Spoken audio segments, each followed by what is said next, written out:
El 1 de enero, Franz Overbeck, amigo de Nietzsche, fue a su casa a intentar rescatarlo de la locura de la que su enfermedad lo estaba envolviendo.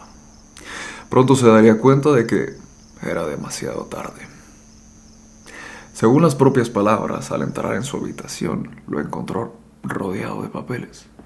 De aquellos montones de papeles, Overbeck logró rescatar lo más importante y se lo llevó consigo a Basilia, y de entre estos montones de papeles se encontraba el Anticristo. Este texto es del cual vamos a hablar el día de hoy. Para poder entender la necesidad de rescatar los textos de Friedrich Nietzsche, es necesario explicar quién es este señor. Friedrich Wilhelm Nietzsche, nacido el 15 de octubre de 1844, fue un filósofo, poeta y compositor musical. Este estuche de monerías, considerado un genio por sus contemporáneos, ha sido considerado por expertos estar entre los 3 mejores escritores de la historia de la humanidad, junto a Homero y Platón. Fue y sigue siendo considerado disonante, transgresor, con ideas que desafiaron milenios de pensamiento. Fue interdisciplinario, hablando de filosofía, psicología y política, en tiempos en donde la mayoría pensaban solamente en lo asombroso que parecía la máquina de vapor. En tiempos en donde al cerebro se le veía como una máquina analógica todavía. Este hombre hacía análisis de conducta y hablaba de las razas según el análisis antropomórfico de sus deidades. Así que sin más dilación, empecemos a explicar el Anticristo. Y es que Nietzsche originalmente había escrito Maldición sobre el cristianismo abajo del título, y lo tachó y escribió en su lugar Transvaloración de todos los valores, lo que es consistente con algo que se puede notar en Nietzsche: el creciente daño que se estaba haciendo, ya no solamente a los demás, sino principalmente a sí mismo. Nietzsche mismo parece haber enviado, el primer día de su locura, a varios lugares. No estoy en condiciones de estudiar.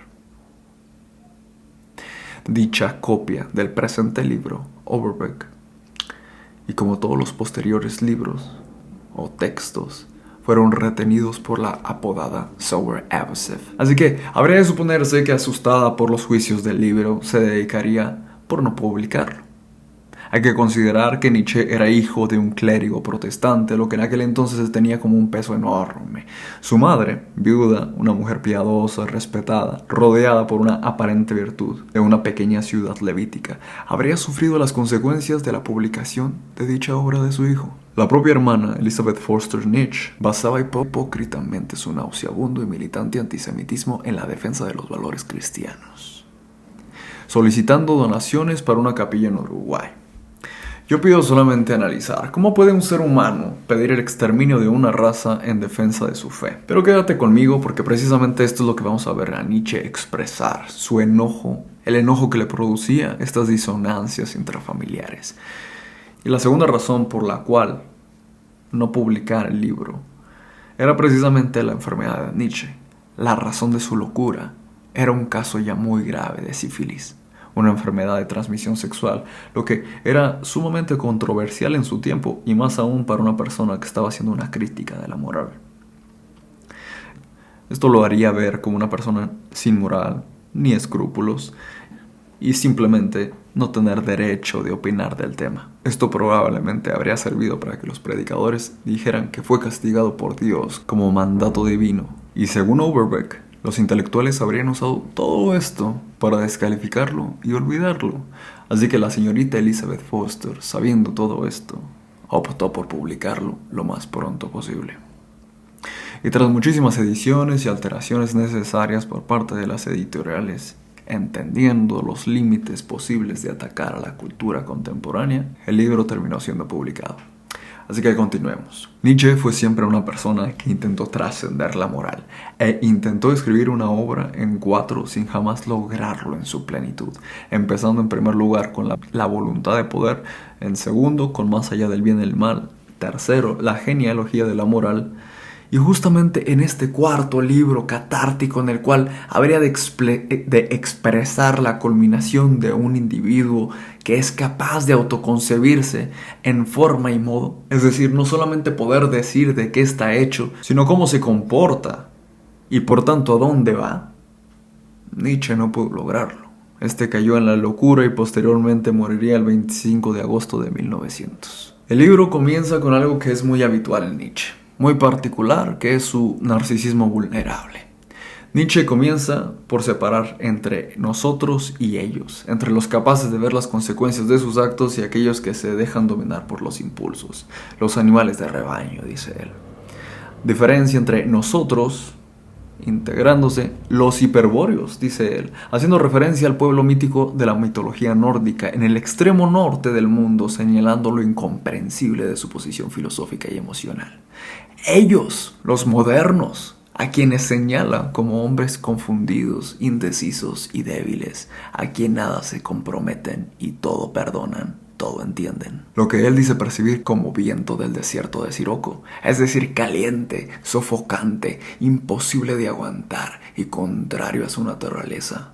El frío y ellos demasiado calientes, rechazando completamente la idea de autocompasión del cristianismo. Es decir, Nietzsche critica que hagamos críticas sin fundamentos, tachando algo de ser malo solamente porque sí, o malo solamente porque sí. Es decir, que es necesario cuestionar nuestros actos y decisiones, buscar el sentido de nuestra existencia. A Nietzsche le tocó vivir lo que sería el final de la modernidad. Podríamos meterlo entre el último de los modernos o el primero de los postmodernos. Esto lo pueden decidir ustedes. Pero la cosa es que nosotros vivimos la consecuencia de esos actos. Lo que hay, el marketing, la industria, construido a base de nuestra falta de juicio crítico. Y Nietzsche le tocó vivir esto, analizarlo y entenderlo antes de que creciera. Igual que Marx. Vieron las máquinas, vieron la industria y saben que estos cambios implicaban que el ser humano iba a tener que filosofar, iba a tener que cuestionarse su propia existencia. Ya. O habrías de ser devorado, arrollado. Y precisamente eso es lo que estamos viendo que nos sucedió. Vivimos en un mundo de falsa estética, de falsa belleza, superficialidades, falsas amistades. Todas estas cosas se hicieron pasar por buenas. En su momento no las juzgamos. Y hoy ya son criaturas enormes, empresas enormes con las cuales es casi imposible competir. Y estas empresas crean trastornos, inseguridades y enfermedades. Y todo esto, muchos filósofos lo analizaron y lo criticaron, pero no fueron escuchados. Dios mío, la gente del sótano cómo grita. Continuando, Nietzsche propone ser intenso con nuestros ideales. Nietzsche propone ser intenso con nuestros ideales, saber decir desde lo más profundo de nuestra alma, aunque mis deseos me puedan pedir un helado, una chuchería, pornografía, etc., buscaré lo que es mejor para mí y para aquellos a quienes amo. Es vital aceptar que soy un animal, pero con un cerebro. Y por ello buscaré lo que es mejor para mí, para mis capacidades y aptitudes. De alguna manera tenemos que buscar nuestro bienestar mental. Lo que separa a un ser humano de un animal tradicional es su capacidad de tener pensamientos complejos. Absolutamente todos nosotros tenemos la capacidad de tener pensamientos complejos. Sin embargo, a veces sentimos la necesidad de apagar esta capacidad, tal vez por tristeza, por enojo, desesperación. Y un sinfín de razones, pero en este caso nuestro protagonista no se dejará caer y luchará por encontrarle sentido a la vida y valor a la existencia humana. Antes de continuar, haré una breve pausa para recordar qué pretendía ser, históricamente hablando, la Iglesia Católica, pues este va a ser un gran tema en el libro. A diferencia de su contraparte, la Iglesia Ortodoxa o la Iglesia de cristianos evangélicos, fundamentalistas, protestantes, la Iglesia Católica tuvo un proyecto intelectual único en el cual buscó la prevalencia por la razón. Es este mismo argumento de querer pensar y razonar y darnos un sentido en el mundo, especialmente mediante la escolástica, es decir, ellos intentaron implementar la lógica aristotélica, el humanismo renacentista y las ciencias jesuitas. A diferencia de los ortodoxos más místicos y los evangélicos más literales, el catolicismo integró filosofía griega, derecho romano y empirismos en su teología, aunque con límites, claro. En general, lamentablemente, la iglesia no dice esta clase de cosas cuando tú vas a misa y te sueltan el dogma, todo el estigma. Y eso es lo que precisamente va a terminar siendo criticado por Nietzsche. Pero la cuestión es que cuando uno acude a una iglesia, la gran cantidad de veces acude a causa de la necesidad de un Dios. Y eso es lo que todas las iglesias intentan ofrecer, ya que está dentro de la naturaleza humana que cuando nos sentimos débiles, inseguros o que simplemente sabemos que no podemos con todo el mundo y el peso que conlleva, la Iglesia Católica buscó darle un sentido, una congruencia a ese Dios que todos a veces intentamos buscar. Tal vez tú ya lo sabías, pero la filosofía tiene una rama que se llamaba filosofía natural, que es la madre de lo que hoy llamamos método científico, es decir, la ciencia tradicional. Que ojo, por ejemplo, los ortodoxos o ultraortodoxos los podríamos criticar de que tienen una vestimenta muy rígida, que no son muy flexibles ante muchas cosas. Hay que recalcar que aunque nosotros tengamos un tipo de ideología, a veces no sabemos por qué tenemos la ideología que tenemos, en qué se basa. Y si es verdad que todas las religiones de alguna manera tienen la intención de cuidar a sus practicantes de tal manera que no se autoperciban como pedazos de carne.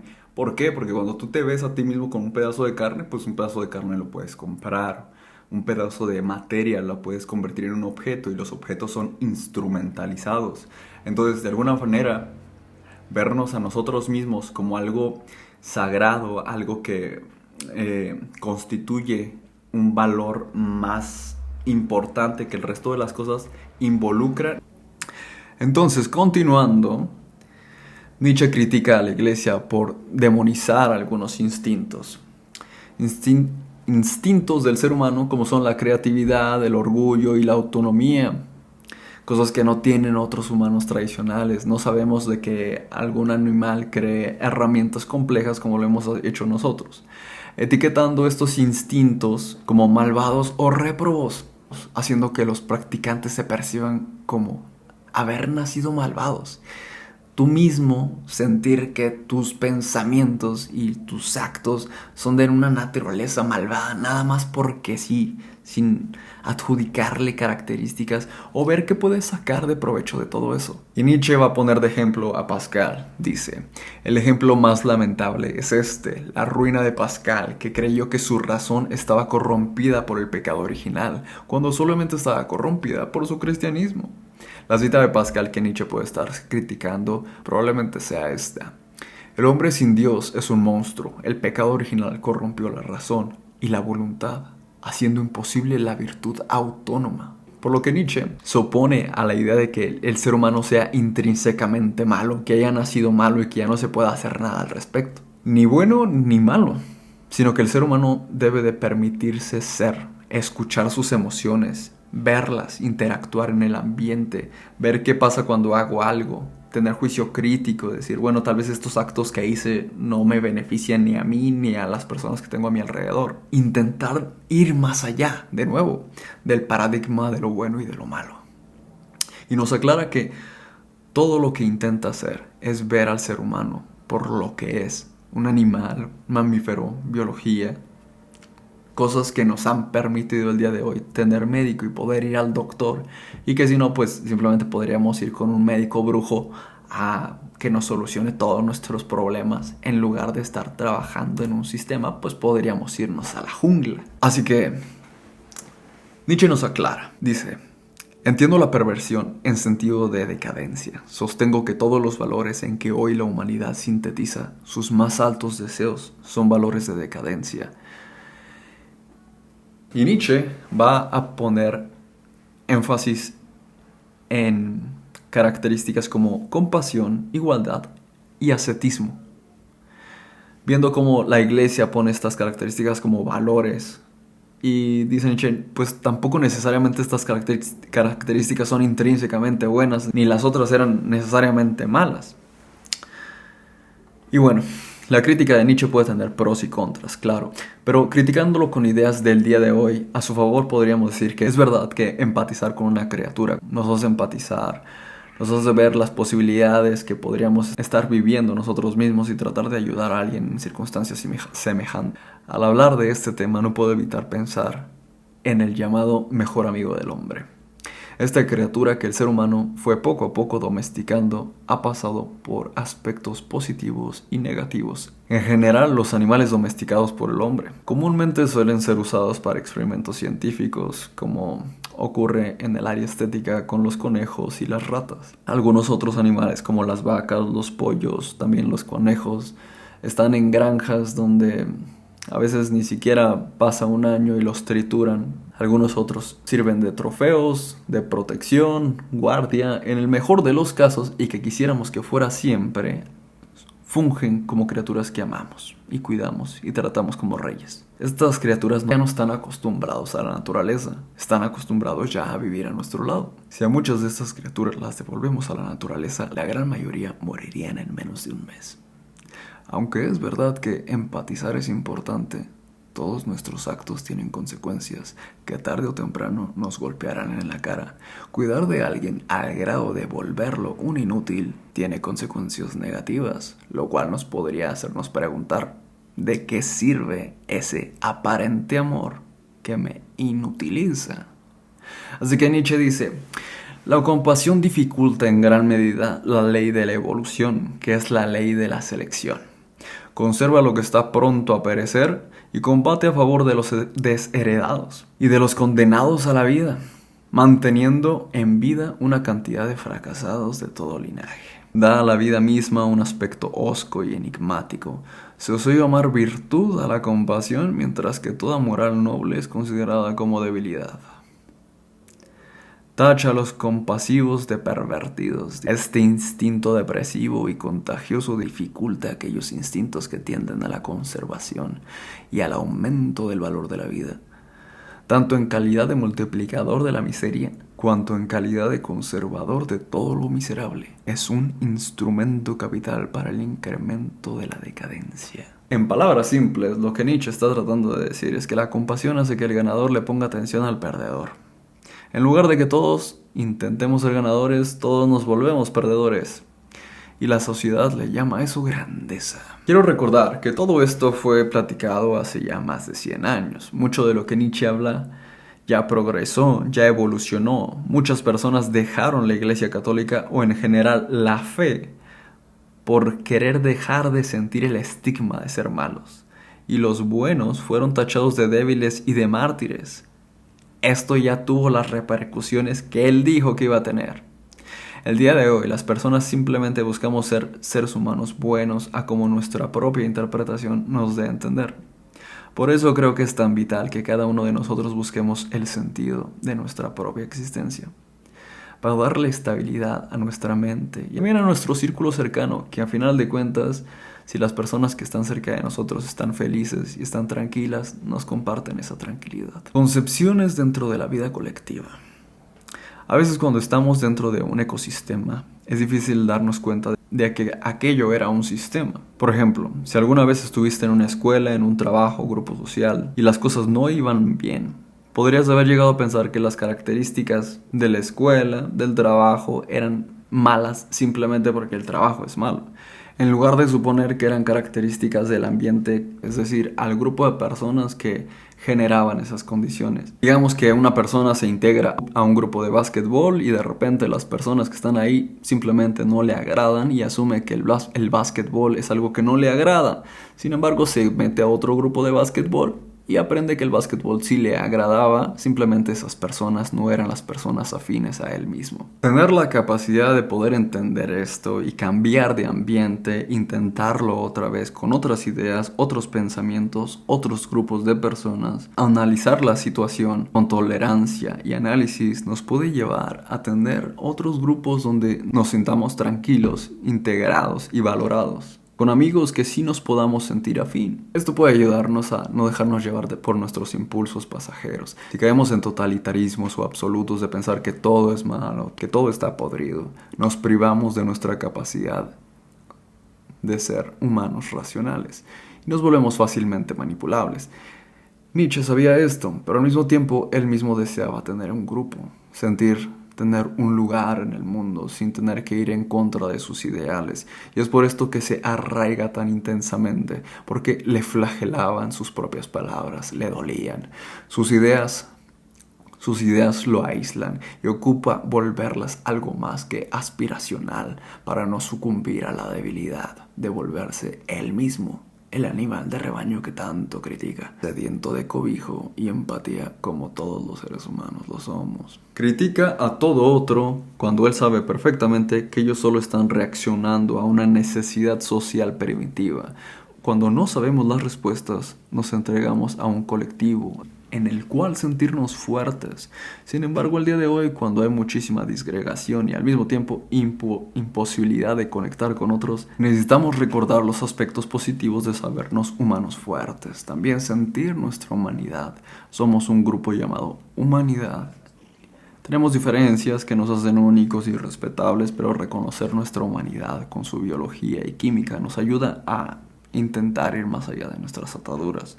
Solo conociéndonos podemos verdaderamente cuidar de nosotros, buscar espacios legales y políticos que promuevan la salud mental, en lugar de dejar que un mecanismo nos siga generando enfermedades mentales, solamente para lucrar o ganar dinero a costa de nosotros. Así que no, dice Nietzsche, el compasivo es un morboso. Debemos de ser médicos, dice él, con un cuchillo que saque de nosotros mismos esos deseos de debilidad. Tal vez él, en efecto, es un poco radical por el momento que le tocó vivir y las circunstancias, pero podríamos empezar por reconocer manifestaciones en nosotros mismos. Es decir, estamos en una batalla por buscar que la economía ponga más valor en la virtud humana, en la vida humana, y menos en lucrar a costa de nosotros. Pero si nosotros mismos nos concebimos en peligro crónico, como lo está haciendo Nietzsche, el miedo mismo nos puede enfermar. A veces hay cosas que no se pueden cambiar en un instante, pero intentar empezar a reconocer ayuda bastante. Así que Nietzsche dirá, hay que precisar que los teólogos son nuestros enemigos, seres enamorados con la debilidad, bromistas que niegan la naturaleza fisiológica. Les falta la pasión de haber encarnado, de haber sufrido la realidad de la vida. Ok, es claro que a Nietzsche le duele. Pero a ver, la Iglesia Católica lleva ya 2000 años. Como decía J.K. Chesterton, yo también quise encontrar la verdad y encontré la Iglesia se me había adelantado 2000 años. ¿Qué quiero decir con esto? La Iglesia ha pasado por muchísimas personas, ideas y contradicciones. Ellos solo están intentando mantener con vida una tradición que después de la Iglesia de Salamanca los intelectuales fueron abandonando. La Iglesia perdió poder como Estado. Después de Vaticano II dejaron de intentar comunicar la verdad y simplemente ser pastorales. Con el tiempo, los mismos padres de la Iglesia están muy faltos de sustancia. Son humanos, siempre fueron humanos, como todos intentando. Que ya fallaron y perdieron poder, de nuevo, sí, pero no por ello nuestros enemigos. Son solo seres humanos tratando de buscar un mejor lugar, tratando de buscar un mundo mejor a su manera y sus capacidades. Desgraciadamente, Nietzsche habla de que la Iglesia enfermó, y después de haber enfermado, solamente enfermaba a sus practicantes. En cuanto a esto, pues no está del todo incorrecto. Los seres humanos tenemos la capacidad de generar ideas que se ven bastante vivas dentro de nuestra mente, y luego llevar estas ideas a la realidad. Esta capacidad a la cual le llamamos creatividad a veces puede jugar en nuestra contra. Históricamente es común que allí donde vemos algo que es bueno para nosotros le agreguemos o le adornemos. Podemos verlo incluso cuando nos enamoramos de alguien. A menudo empezamos a ver a ese alguien con cualidades que realmente no tiene y que aunque podría llegar a tener, hay una gran diferencia entre nuestra imaginación y la realidad. De la misma manera, los humanos solemos enamorarnos de nuestros dioses, aunque ellos comiencen siendo reales o racionales. Si nos descuidamos, empezamos a fantasear con la realidad. Los hindús, por ejemplo, agregaron a la vaca y otros animales cualidades divinas. Los egipcios hicieron también lo mismo con sus animales, con metáforas. También terminaron divinizándolos. Tanto los faraones egipcios como los emperadores romanos empezaron siendo muy humanos, pero el lenguaje está cargado de significado. Y los hombres de la época se preguntaban, ¿cómo un hombre podría controlar el mundo? ¡No! ¡Debe ser un dios! Y personajes como el Senado los declaraban divus, es decir, un ser divino, y con el paso del tiempo se lo empezaban a creer. Y lo hacemos incluso con objetos físicos. Tras la muerte de varias figuras mesiánicas, por ejemplo, la Iglesia Católica convirtió la sábana santa, según sus palabras, en una mortaja de Cristo, un pedazo de Él, el Santo Grial, la copa de la última cena.